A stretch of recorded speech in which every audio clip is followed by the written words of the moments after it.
একটা গল্প ছিল না যে এরিন আমি পুরো ভিডিওটা ঠিক করেছিল, কিন্তু এক জায়গায় তোমার 10 সেকেন্ড বেশি দিয়েছিল, তার লাগে স্ট্রাইক মারি দিল। কেন বলো তো? জয় শ্রী মহাকাল, তোমরা সবাই কেমন আছো? আশা করি ভালো আছো। আর ভালো যদি না থাকো তো ভালো থাকার চেষ্টা করো। তো ভিডিওর থাম্বনেল দেখে বুঝতেই পারিস যে কি ব্যাপার। তো তার আগে কিছু আমি কথা বলতে চাই পুরুলিয়ার শিল্পী বাদল বাল ওয়ান নিয়ে। তো আমি ঘরে বানাচ্ছি ভিডিওটা, বেশি কিছু বলছি না ওয়ান নিয়ে। তো সে হচ্ছে বদমাইশ ভাই। ও যদি না রোস্ট মারতো পুরুলিয়া থেকে ও যেত না, আর পুরুলিয়ার এই যত শিল্পী করে খাচ্ছে ইয়াদের করে খাচ্ছে ও দিত না। বাদল পাড়ায় এমন একটা পজিশন নিয়ে নিয়েছিল পুরুলিয়ায়। তো আর বেশি কিছু বলছি না, চলো বদমাস ভাইয়ের মুখে শোনো কিসের জন্য কি হয়েছে।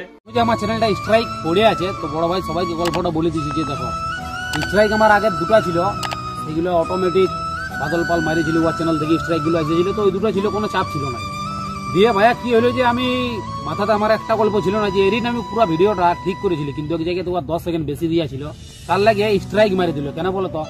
দুটা স্ট্রাইক এসেছে, একটা ওর র্যাপ সংটাতে আর একটা যে দেখবে ইনস্টাগ্রামে তুলসী মালা পরে যে ভিডিওগুলো বানায় ওর ভিডিওটাতে স্ট্রাইক পড়েছে। দুটো স্ট্রাইক আর চান্স আছে, কিন্তু আসবে নাই।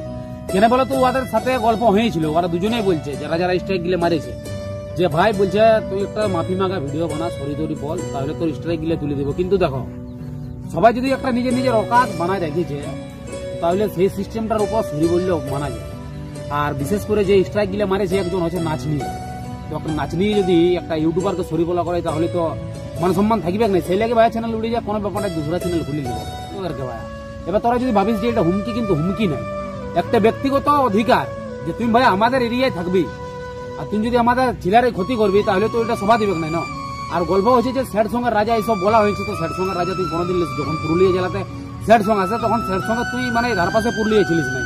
আর গল্প হলে আমাদের পুরুলিয়ার পাবলিক আলাদা আছে, সবাই সাপোর্ট আছে, সবাইকে মন থেকে ভালোবাসা থাকলো। সবাই ভালো থাকো, সুস্থ থাকো। চ্যানেল দুবারা বানাবো, কবে বানাবো সেটা বলবো নাই, যেদিন বানাবো সেদিন সবাইকে বলে দিব যে ভাই অমুক দিনই চ্যানেল বানাচ্ছি। কিছু আসার পর তারপর নতুন একটা রোস্টিং চ্যানেল খুলবো, সেটাতে বুঝতে পারা যাবে যে পেছনে আমার লাগিয়েছে, তার পেছনে ভাই এমন লাগবো যে কখনো ভাবতে পারবি না। তুই আমার চ্যানেল উড়াচ্ছি, আমি তোকে উড়াবো, মানে পার্সোনাল মরাবো নাই, কিন্তু তোর ওইসব লাইনের কাজ বন্ধ হবে। তো তোমরা সবাই নিজের মুখেই শুনলে কথাটা যে বদমাস ভাই কি বলছে। তো এটা করাটা ঠিক হয় নাই শৈলেন্দ্র। আমি শৈলেন্দ্র ভাইকেও বলছি যে তুই যখন অন্য একটা জায়গার লাইসে তুই পুরুলিয়ায় জগতে একটা তুই কাজ করছিস, তখন তোকে এইভাবে মানে আর কি পুরুলিয়ারই একটা যে আর কি রাইটার বটে, যেহেতু রাইটিং করে, গান যেহেতু লেখে, ওর বহুত গান লেখা বদমাস ভাই, ভালো ভালো গান, স্যাড সং।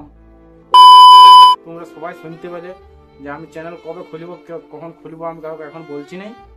আমি যখন খুলবো তখন তোমাদেরকে সবাইকে জানাই দেবো। তো এইবার আরেকটা মাঝে পয়েন্ট আসছে।